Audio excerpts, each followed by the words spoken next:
Buenas tardes, alumnos, y bueno, vamos a continuar con la clase, con la parte que empezamos el otro día y faltó la segunda parte de la parte de digestión en los intestinos. Para eso vamos a hacer un poco un recordatorio, de paso les sirve a ustedes como repaso de los temas más importantes, porque me dijeron que les doy mucho contenido, pero yo trato en lo posible de darle lo esencial que tienen que conocer ustedes de este tema. No obstante, después podríamos hacer una reunión o algo presencial antes del tercer parcial para que ustedes vean cuáles son los temas más prioritarios de cada uno de los temas que uno le da siempre. Bueno, vamos a hablar entonces la digestión de esta parte. Entonces podemos decir de la parte de los intestinos. No sé por qué no me quiere tomar. Ay, no, creo que no está como presentación. Desde el principio. Bueno, entonces, vamos a ver que directamente todos los procesos fundamentales que se van a dar, para eso vamos a decir, de que tras la deglución de los alimentos, estos llegaban al estómago y luego, teóricamente, empezaba la digestión por acción del jugo, por el jugo gástrico, que va a estar muy rico en ácido clorhídrico. Se activaba la primera digestión, que comenzaba con la degradación de las proteínas, que era principalmente la pepsina. También había que llegar a la acción de algunas otras de las hormonas, como por ejemplo la gastrina, que se secretaba a nivel del estómago, y lo que hacía esta aumentar la producción de jugo gástrico y la motilidad a nivel del estómago. De esta manera se prepara el bolo alimenticio para pasar al intestino, ¿sí? El intestino por sí es una parte muy importante, porque aquí es donde se va a terminar la digestión de los alimentos. Aquí los elementos que llegan con la dieta son transformados en elementos de muy bajo peso molecular, es decir, a partículas pequeñas, y estas sufren la degradación para posteriormente ser absorbido. También en este órgano se desecha lo que el organismo no puede metabolizar con la formación de las heces. En este órgano de metabolismo intenso, muy elevado, se secretan numerosas enzimas y hormonas que son las que van a actuar en la degradación de estos alimentos. Toda la masa entérica tiene una actividad metabólica intensa por su alto metabolismo donde se van a producir esto. Entonces podemos decir que las funciones del intestino delgado son fundamentalmente la digestión de los compuestos y absorción de los nutrientes, como así también transporte del contenido hasta el intestino grueso. Una vez que se ha producido la reducción del tamaño de las partículas de alimento por medio de los procesos de masticación y molienda que habíamos visto antes, comienza la actividad llamada enzimática en esta zona, que se desarrolla en dos fases. Una fase luminal, gracias a la secreción de las enzimas de las glándulas salivales, gástricas y pancreáticas, que están presentes en la luz intestinal, interactuando con su contenido, y por otra parte hay una fase llamada membranosa, llevado a cabo por enzimas presentes en la pared celular del epitelio intestinal. Por lo tanto, el epitelio intestinal se caracteriza por la presentación de una gran área superficial, que ahora lo vamos a ver en detalle, gracias a una estructura en 3 niveles de plegamiento, que son los pliegues circulares grandes, las proyecciones de epitelio o vellosidades, y que a su vez presentan microvellosidades, ¿sí? Entonces, podemos hablar un poquito de las hormonas que ustedes ya vieron y que vamos a seguir hablando. Principalmente ustedes saben que esta hormona, la gastrina, ¿sí?, se va a secretar por la presencia de proteínas, lípidos, ¿sí?, y va a ser secretada por las células G de las glándulas pilóricas. ¿Qué hacía la gastrina? Actuaba a nivel de las glándulas fúngicas con la secreción del jugo gástrico, actúa a nivel de la musculatura lisa, produciendo la contracción del estómago y como así también la proliferación de la mucosa gástrica. Además, la gastrina actuaba también como colerético en la síntesis de bilis. La gastrina también lo que va a hacer, va a producir la secreción hidroláctica, como así también secreción ecbólica del páncreas, que vimos en la clase, la primera parte de este teórico. Después tenemos la secretina. ¿Para cuándo se va a secretar la secretina? Cuando el pH en el duodeno es de 4,5 y por la presencia de grasas, ¿sí? Esta secretina también va a actuar a nivel para aumentar la síntesis de bilis, es decir, es colerética, ¿sí? Como así también va a actuar a nivel de la secreción, va a producir gran secreción hidroláctica por el páncreas, que va a tener mucho, ¿cómo se llama? Mucha agua y bicarbonato. Además vamos a tener también las glándulas de Brunner, que solamente vamos a tener estas glándulas de Brunner a nivel de la zona llamada también glándulas duodenales, ¿sí? Están en la submucosa, ¿sí? Y lo que van a tener estas glándulas de Brunner generalmente se ubican desde el píloro hasta la desembocadura del colédoco y del jugo pancreático, es decir, a nivel de la ampolla, ¿sí? Duodenal. Estas glándulas entonces están en la submucosa y van a secretar principalmente un moco alcalino, ¿sí? Para neutralizar el pH ácido que viene del contenido del estómago. Estas glándulas entonces de Brunner tienen entonces principalmente esa acción. Después vamos a tener esta otra hormona llamada colecistoquinina pancreosimina, que se va a secretar por la presencia de grasas y proteínas en el duodeno, ¿sí? Y esta colecistoquinina pancreosimina lo que va a hacer es producir la secreción llamada ecbólica, de expulsar quiere decir. Además también va a actuar a nivel en el hígado, a nivel va a producir la contracción de la vesícula biliar, por lo tanto tiene una función llamada colagoga, ¿sí? La contracción de la parte antral, como así también el cierre del píloro, va a producir y la relajación del esfínter de Oddi va a producir la colecistoquinina. La secreción de estas glándulas de Brunner son muy importantes. Acá tienen ustedes ese moco alcalino, ¿sí? Que se va a producir la estimulación de esto secretoria directa va a ser por la presencia del quimo, que va a venir del estómago, por estímulos parasimpáticos a través del plexo llamado mientérico o plexo llamado de Meissner, que se encuentra en la submucosa, como así también de la acción de la secretina y de la duocrinina, que es otra hormona que lo vamos a ver entonces más adelante. La protección principalmente de este moco alcalino, ¿sí? Va a proteger contra la presencia del jugo gástrico que viene del estómago. El simpático generalmente va a inhibir esa secreción con la consecuencia de esto, de una úlcera péptida que se puede producir, ¿sí? Si no tenemos ese moco protector. Bueno, estas son las enzimas que ustedes ya la vieron la clase anterior, por la duda, para como un repaso general, ¿sí?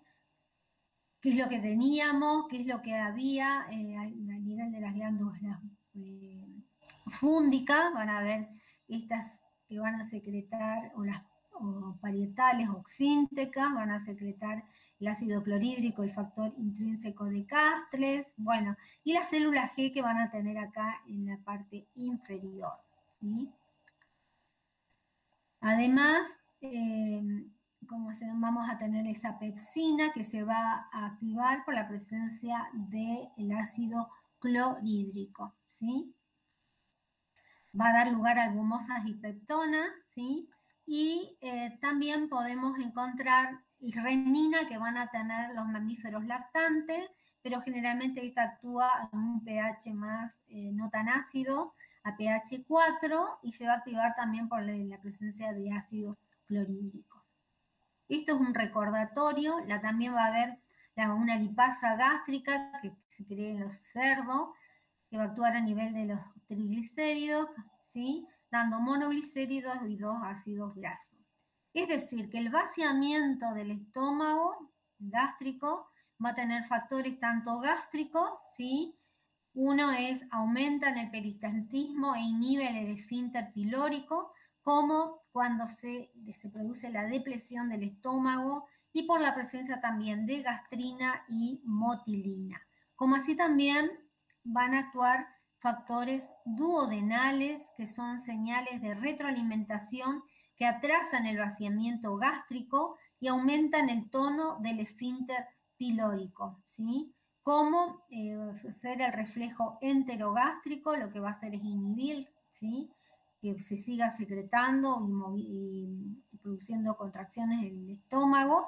La retroalimentación humoral va a ser dada por la colecistoquinina, secretina, el péptido inhibidor gástrico sería el GIP, que también inhibe las dos, tanto secreción del jugo gástrico como los movimientos del estómago. El glucagón es muy importante, el péptido inhibidor gástrico. Este es el péptido inhibidor gástrico y este es el VIP, está en forma inversa, que sería el vaso intestinal, péptido intestinal vasoactivo, las prostaglandina E, como también una enterogastrona que también lo que va a hacer es inhibir. Acá tenemos que por vía del nervio vago, ¿sí? Vamos a ver que la retroalimentación va a ser de tipo negativa, ¿sí? Y vamos a ver que el pH bajo, la osmolaridad alta y las grasas van por, a nivel del contenido duodenal, van por el nervio vago que es sensorial y por esto bajan estímulos de tipo motores que van a, ¿cómo se llama? Inhibir la secreción y la movilidad a nivel del estómago, ¿sí? Bueno, seguimos. ¿Cuál es el mecanismo en sí? Vamos a hablar de la digestión, ¿cómo se llama? A nivel intestinal, pero vamos a ver que los componentes del bolo que llega al duodeno van a sufrir la acción de la secreción pancreática, como así también la secreción hepática a nivel, es decir, por medio de la bilis, porque si no, no se van a digerir las grasas, ¿sí? Como así también la secreción del jugo intestinal. Todos estos van a aportar su composición para que se pueda producir la digestión a nivel del intestino. Tanto, vamos a ver, tanto a nivel del intestino delgado como a nivel del intestino grueso, pero generalmente a nivel de este intestino grueso casi va a haber distintas secreciones. Bueno, acá tienen ustedes cómo está formado el hígado, con la vesícula biliar, con el conducto hepático común, que va a desembocar en una papila mayor del duodeno o llamada papila de Vater, ¿sí? Entonces, esto es el páncreas con la cola, ¿sí? La parte del duodeno que va a tener 4 partes, ¿sí? 1, 2 y 4, ¿sí? Este es el ángulo duodeno-yeyunal, ¿sí? Bueno, en sí, para que tengan ustedes nociones de cómo está relacionado tanto con el páncreas como con la parte de, ¿cómo se llama?, del hígado, ¿sí? Entonces, vamos a hablar un poquito de la secreción biliar, ¿sí? para que ustedes, no obstante, el día viernes van a ver bien específicamente todo lo que es el hígado y cuál es la función que va a cumplir en sí la secreción biliar. Hoy vamos a hablar con respecto a la digestión, por eso lo damos ya en forma adelantada, ¿sí? Algo de la secreción biliar. La secreción biliar tiene las siguientes funciones. Principalmente va a ser de la emulsión y solubilización de los lípidos para que posteriormente sean digeridos y absorbidos, la excreción de ciertos metabolitos como pigmentos biliares y otros compuestos, y la neutralización del pH ácido del duodeno. La bilis es un líquido de composición compleja que producen los hepatocitos, desde donde se va a ser liberada los canalículos y conductos biliares, y está compuesto por agua y electrolitos, ¿sí? Fundamentalmente va a estar formado por bicarbonato, van a tener ácidos biliares producidos por los hepatocitos a partir del colesterol y que va a ser insoluble en agua para formar los ácidos biliares primarios como cólico, que posteriormente se conjugan con taurina y glicina, dando complejos que permanecen estables hasta que son absorbidos en su mayor parte en el ilion. Las sales que alcanzan la zona cólica sufren el ataque de las bacterias que producen la desconjugación y deshidroxilación, formando las sales biliares secundarias, que son el ácido desoxicólico que se excretaría con las heces. Vamos a tener también pigmentos biliares. Entonces, ya vimos entonces cuáles son las funciones principales, que ahí lo tienen. Es muy importante también una forma de excretar drogas que uno, por ejemplo, anestésicos, o drogas que se pudieron haber incorporado a la circulación sanguínea, es amortiguador y a neutralizar los ácidos. Y vamos a ver que la bilis va a desempeñar un papel fundamental en la emulsión de las grasas. Es una solución acuosa, ¿sí? Similar a la concentración de electrolitos que el plasma va a tener: sodio, calcio, bicarbonato, que principalmente, y potasio. Contiene además ácidos biliares, colesterol, lecitina, fosfolípidos y pigmentos biliares. El pH es de 7.4 a 8, generalmente más alcalino, y varía con la especie. Va a ser más alcalina en carnívoros. La secreción generalmente es continua en rumiantes y equinos y es intermitente, es decir, solamente en la fase digestiva, en carnívoros y en el hombre, ¿sí? La bilis es producida por los hepatocitos y es transportada por el sistema canalicular, es decir, va a haber dos tipos de bilis. Una bilis llamada canalicular, sufriendo luego modificaciones por mecanismos de reabsorción y o secreción a lo largo de los ductos. Ahí llamamos bilis ductal.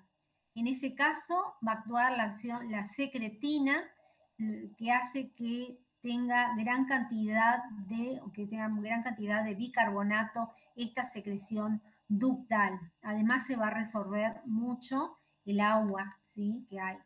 Para eso decimos que la vesícula biliar hay animales que no tienen vesícula, tienen sin vesícula biliar, como el camello, el equino, la rata, el ratón, la paloma, ¿sí?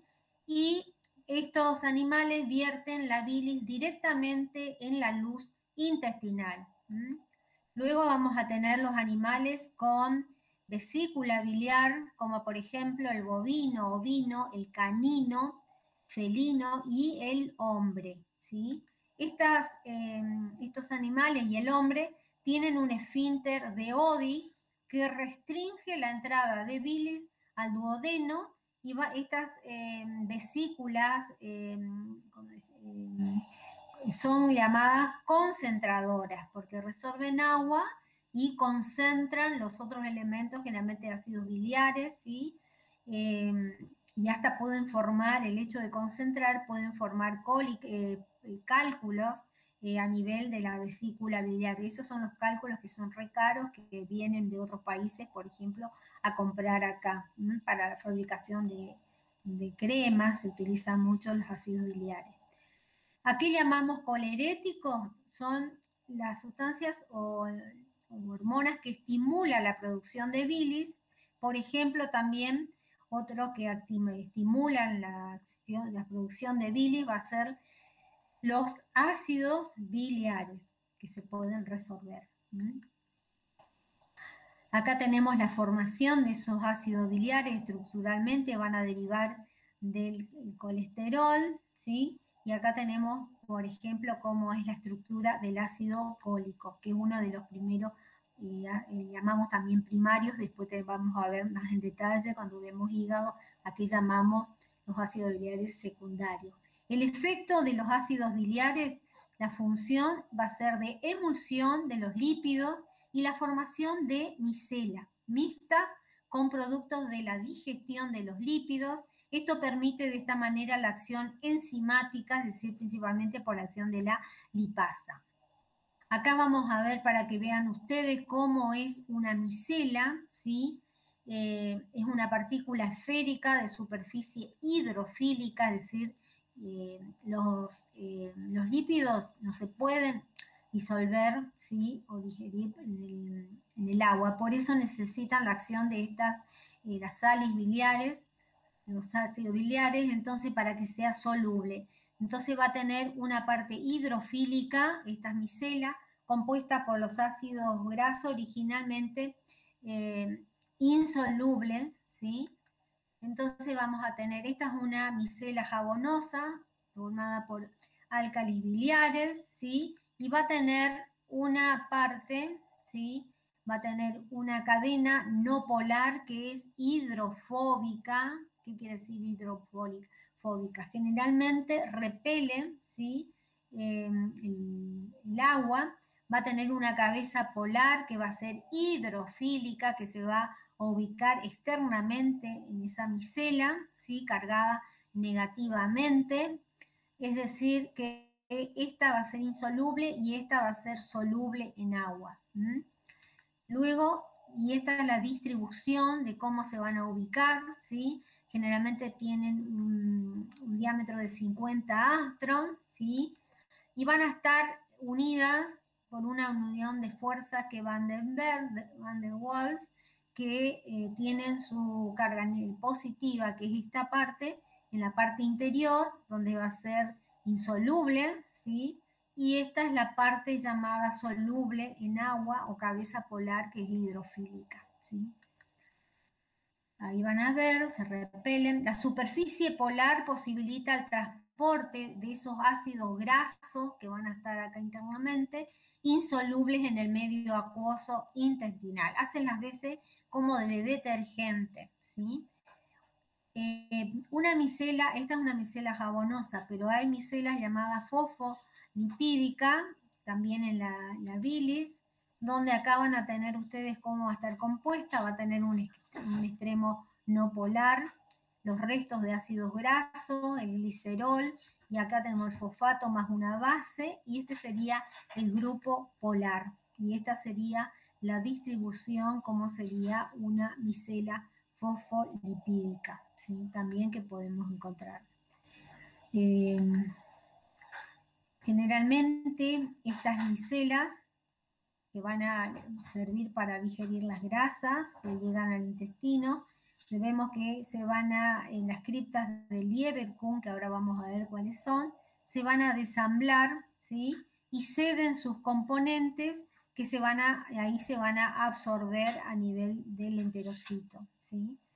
Y también las salibilidades también van a volver a cumplir un ciclo porque se van a absorber, ya que en el enterocito los componentes lipídicos se reorganizan constituyendo los kilomicrones más lípidos, lipoproteínas, como por ejemplo las HDL y las VLDL que ustedes ya vieron anteriormente en clases anteriores.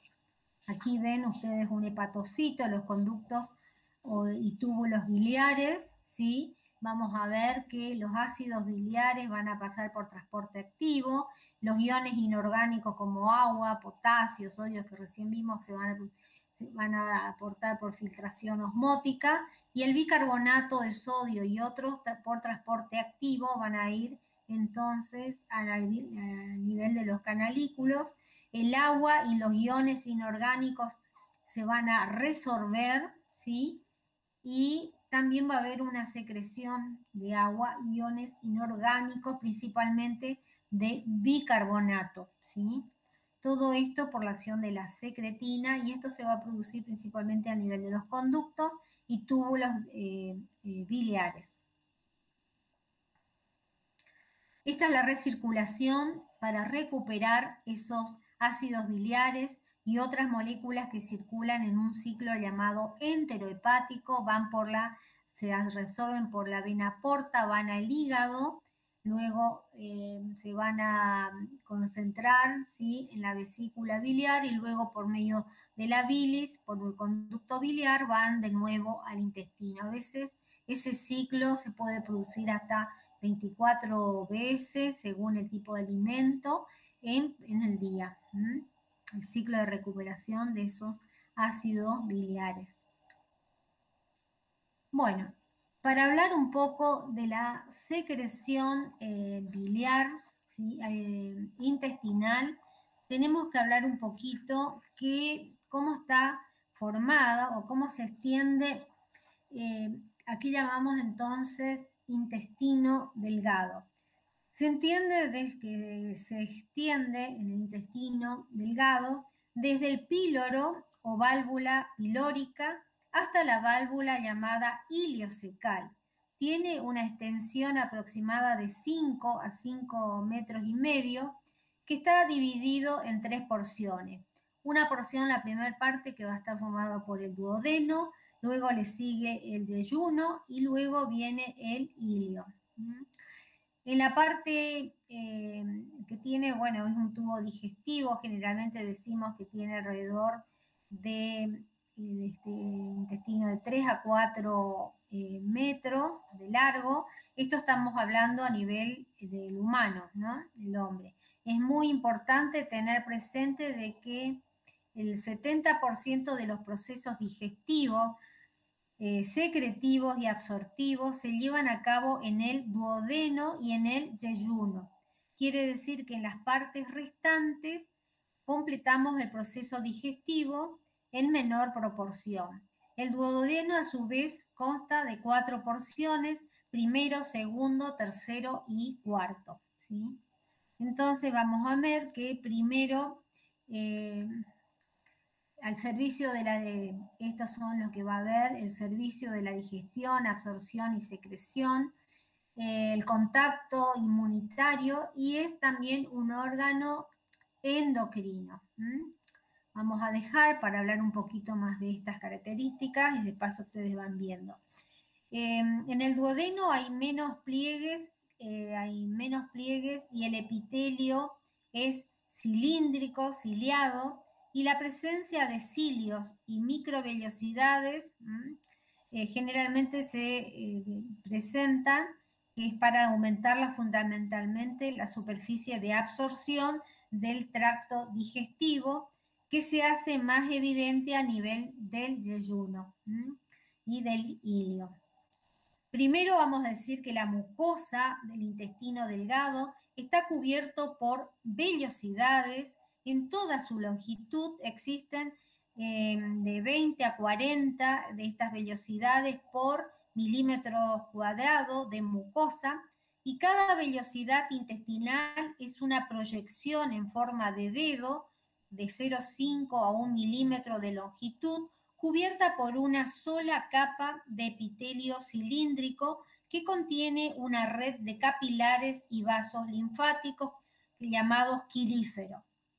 Esas finas extensiones del músculo liso provienen de la submucosa, que corren longitudinalmente en